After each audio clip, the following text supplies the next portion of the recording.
in the Red Bull Athlete Zone.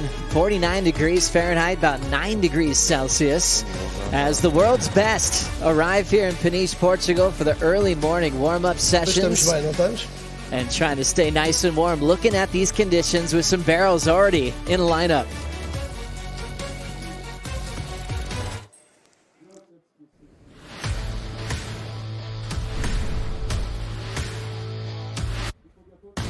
The World Surf League arrives in Europe for the third stop on the 2024 Championship Tour. The Male Rip Curl Pro Portugal, presented by Corona.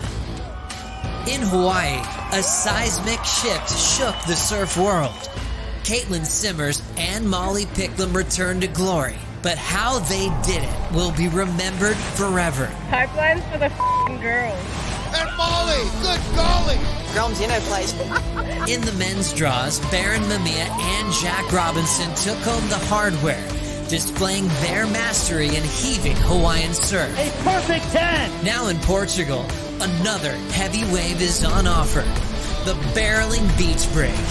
Super Tubos. John Florence is wearing yellow for the first time in 3 years. Will he capitalize on his early season momentum and continue his run at a third world title? Meanwhile, the Brazilian Storm and San Clemente crew have stumbled out of the gates. With a mid-season cut on the horizon, who is poised to bounce back? What a day! The fight to avoid relegation and the race for the final 5 continues at the Male Rip Curl Pro Portugal, presented by Corona.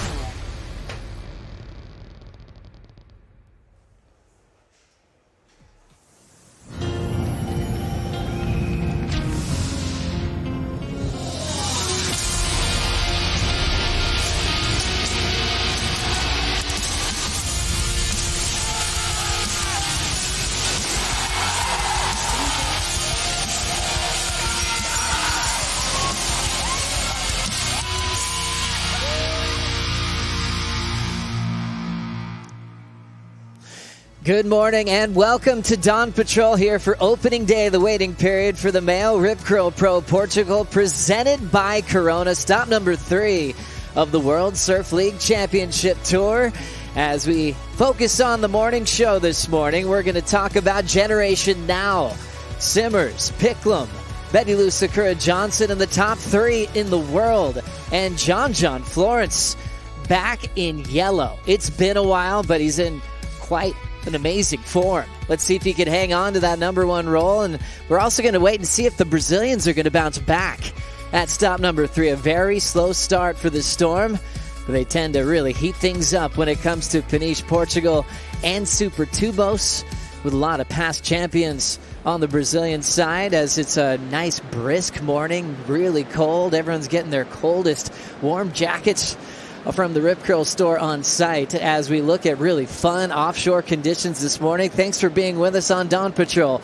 Joe Turpel, Kaipo Guerrero, and Strider Raspberry Wazalewski. Kaipo staying warm this morning, but gosh, the waves look fun. Yeah, the waves look fun, and what a difference, right? We've gone from board shorts to puffy jackets and 4-3 wetsuits, but it does look fun. It looks like a great opening day. Yeah, the warm-up session yesterday when we were checking our mics and just getting all sorted out here, Strider, everyone was ripping and ready to go. Yeah, Medina was actually looking prime time out there. Big barrel coming out for the bang, so I think we're going to have some great stuff today as well. Well, I have a good feeling we might be seeing a lot of great surfing today. Let's say good morning and bon dia to AJ McCord with Renato Hickel.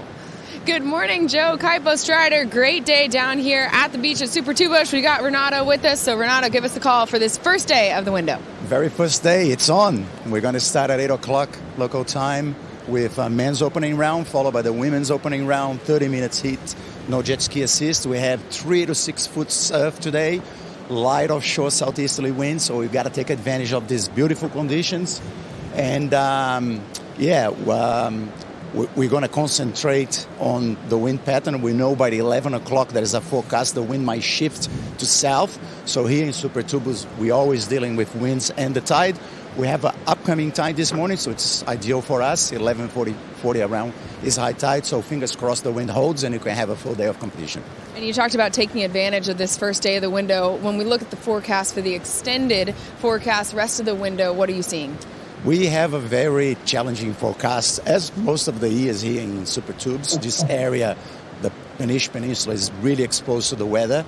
We're winter time here, and we're going to have this massive storm. The front start this afternoon, and it's going to hit us head on from tomorrow on. So we're anticipating probably a couple of days, maybe more, that we're not going to be able to run the event. Massive surf, onshore winds, gale force, 60 to 100 k's an hour winds. So the good news is the second half of the waiting period is shaping up to be much better. So again, fingers crossed, we're going to capitalize on some offshore and probably surf on a 6 to 8 foot range. And of course, we know third stop of the tour here in Peniche. You have some late breaking news for us on who's going to be competing today. So what can you give us an update on the field? Well, the breaking news is that we've been in contact with Kelly Slater since last night. And unfortunately, due to his ongoing hip issues, he's going through a series of MRI and medical tests. He's not coming to Portugal. He decided to withdraw. So we revert the spot back to the event, and they select a young gun, Matias Canhoto. Many local media here in Portugal compare him as a young Gabriel Medina. Really talented surfer, won the Rip Curl Grum Search recently. And so he's going to replace Kelly in that very hit 3. And then normal CD Espero proceeds after opening round.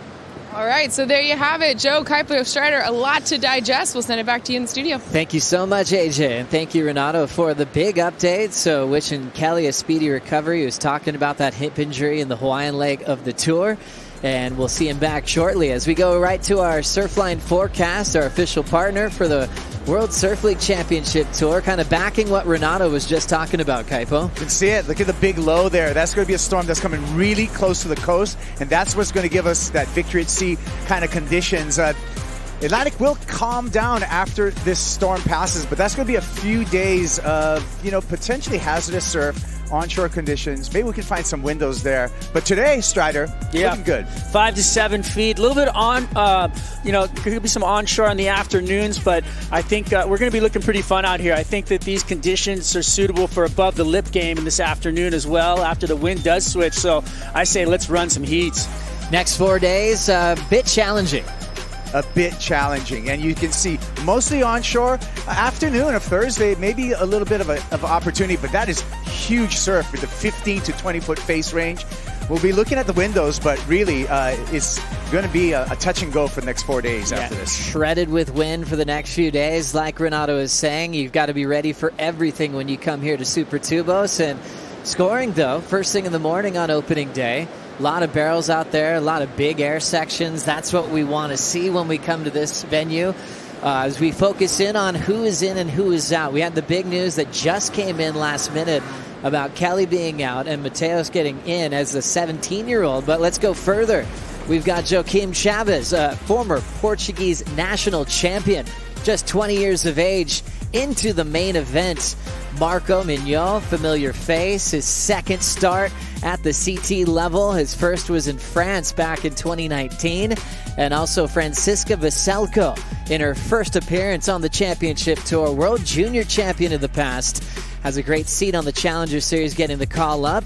And we'll get João Duro back in the CT jersey, who's had a final out here in the past. He's actually beat Toledo twice in competition here in Peniche, and we're wishing João Chianca still a recovery after that scary injury at Pipeline. João can't defend his title here, but Katie Simmers will be able to play that role for the first time in her career. Can she go back-to-back? The male Rip Curl Pro Portugal. I hope that we get super tubed. The tour rookie Caitlin Simmers. Wow. Throws a layback hack there on her way. Katie Simmers wins the male Rip Curl Pro Portugal.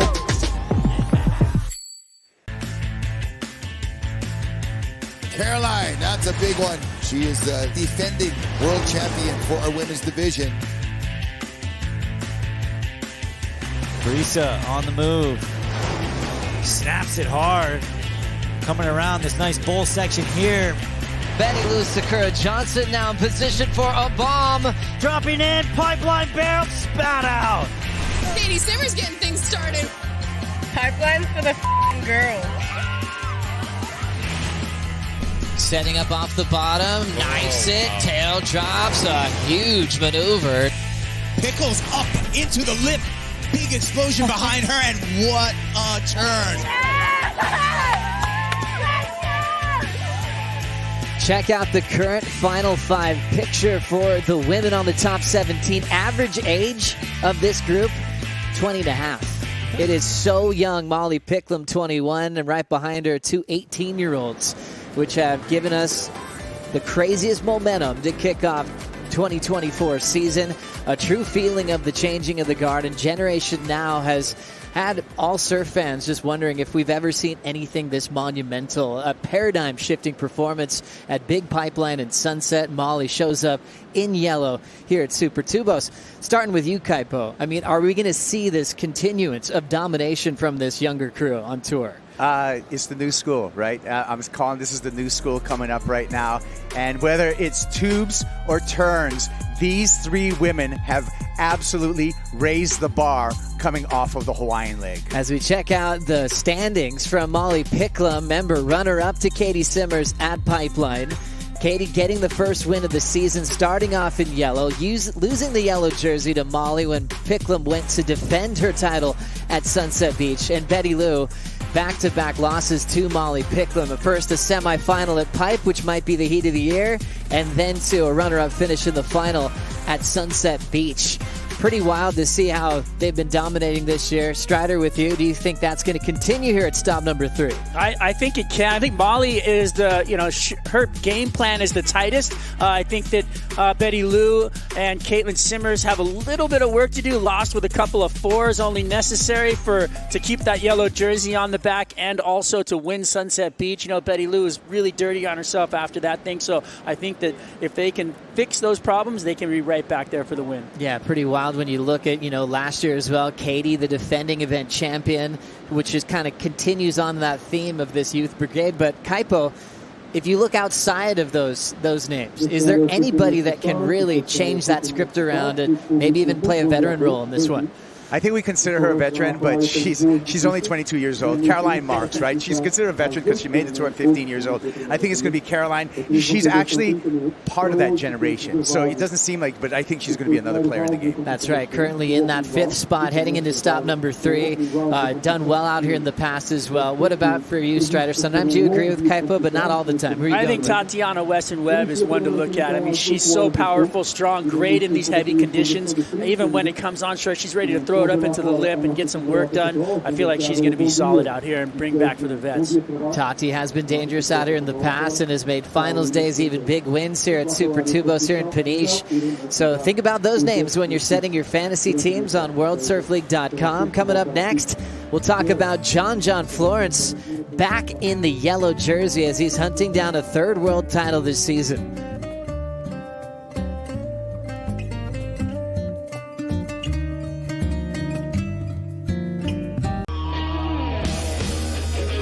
Looking pipeline. Connor and Pipe coming out. Jordy Smith in the tube. And coming out for Jordy Smith. Disappearing act. He's on the takeoff. Grabbing rail pipeline. Deep section here. Looking for the exit. Here comes Robinson laying down that rail. Transitions in the barrel. Jack Robinson punches free. Back into the pit one more time. In the barrel at back door. John still traveling. John, can he come out? Oh my goodness!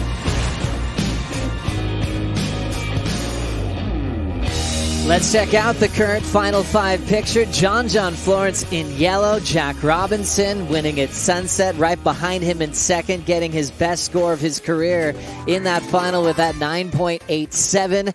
As the title race is already exciting. Remember, contest on today. And look who we got here. Strider taking a break and inviting into the booth for the first time at this event, Jesse Mendez. Thanks for being with us. I'm super stoked to be here with you guys back in Portugal. Excited. Oh, you've been getting a lot of great waves yourself. lot to discuss with you, my friend. But right now, the topic is John Florence back in this kind of form.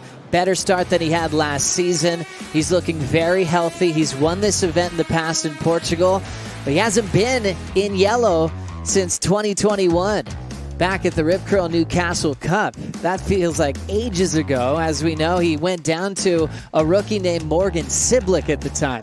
Morgan got him a couple times that season, and then the injury hit him again. Italo ended up getting the yellow jersey to follow. And last year he was able to surf in a complete season, but didn't make a final. This year he's come close to getting a big win, but it's been a while. Focusing on Portugal, that monumental win he had came with his first world title in 2016. Ended up going back-to-back and won a world title in 2017. Is this the year he finally gets number 3? Because it's always been looking like he was about to get it until he got injured.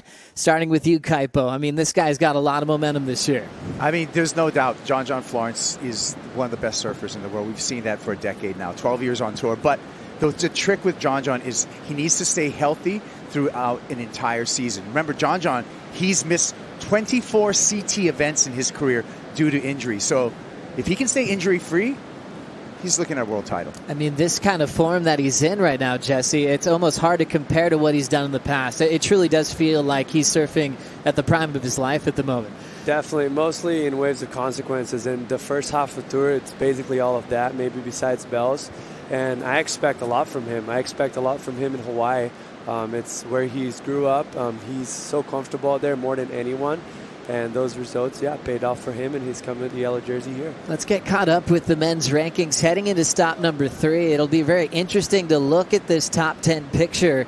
Heading into stop 3 of the season, cool names there like Connor O'Leary, best start to date at the start of a season for him with a big semifinal start at Pipeline. Jordy's kind of back where he belongs as he's still looking for his first world title, but I think the big story that's really screaming at us, first page in the rankings, no Brazilians. We haven't seen this in seems like over a decade. Jesse Mendes, you are a part of the Brazilian storm.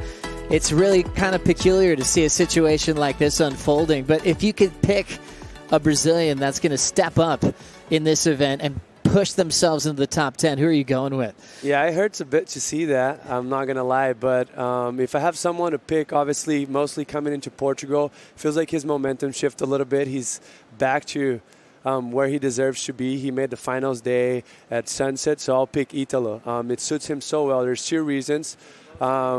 First is just the beach break conditions, very dumpy conditions, so it suits his surfing very well. So if we have winds blowing into the left or into the right, doesn't really matter because he's very good in both ways and into the air.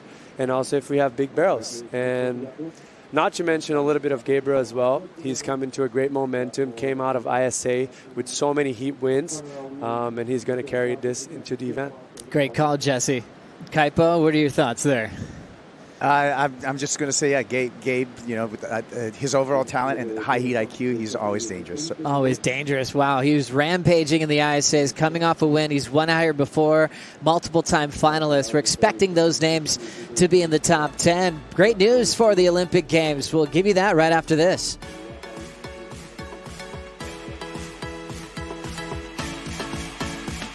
You're watching Dawn Patrol on opening day of the waiting period. It is on the Male Rip Curl Pro Portugal, presented by Corona, starting off with the opening round for the men. As we told you before we went to break, we got some big news. Our championship tour athletes will be representing their countries.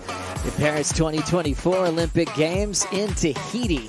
This year, Gabriel Medina rampaging after being heartbroken, losing in the final last year to Jack Robinson in Tahiti. Did the hard yards in Puerto Rico to earn an extra spot for Brazil. He joins Toledo and Chianca. Rio Waida for Indonesia. Ramsey Bokhayam once again for Morocco. And then an emotional story there for Luana Silva. She had a good friend open up that spot. Another 3-squad team for Brazil on the women's side. Tatiana Weston-Webb went the distance, got runner-up in the event, and that opened up that extra spot for Luana to represent Brazil in the Olympic Games. Just going right to you, Jesse. We saw the pictures in the video, and that emotional moment with tears from Tati's face. Can you describe the energy that was around that moment, opening up that spot for Brazil? Yeah, that was very special for Tati. I think more than just helping a friend out, you have the whole country supporting you and backing you up. And even though she didn't win the event, she was able to get second and get that third spot for Luana Silva to qualify for the Olympics. And there's the whole country just supporting you behind that. And all the expectations were on her. And she delivered in the last day, and that was a special moment. And just, Tati already had her spot. So that was all about helping out a teammate like Lulu. And then Kaipo, we saw the Olympic Games in Japan. What do we have to look forward to going to the end of the road in this kind of platform? Hey, look at the stadium. Is it going to be a Coliseum, right? Te Awa Hawaii over there at Te Aupo. It's the end of the road. I mean, talk about a spectacular playing field. This is going to be incredible. I mean, this is what I'm looking forward to, because this will actually showcase to the world on an Olympic level a massive and one of the miracles of modern surfing as far as our playing field, as far as the wave. Oh, so exciting to look at that, and just make sense that Gabriel Medina will be a part of that as he's fighting for his first medal in the Olympic Games. As we are about to get started with the opening round of competition, we will let Kaipo Guerrero take a quick break, and we will continue with action here. Connor O'Leary, Jake Marshall, Cole Hausman starting things off for us in heat number 1, followed by Baron Mamiya, Imai Kalani-Devault, and David Silva in the first 2 heats of the morning. Big plans for today to get through the opening round for the men and the women here on this first day, before we get all that crazy wind coming up in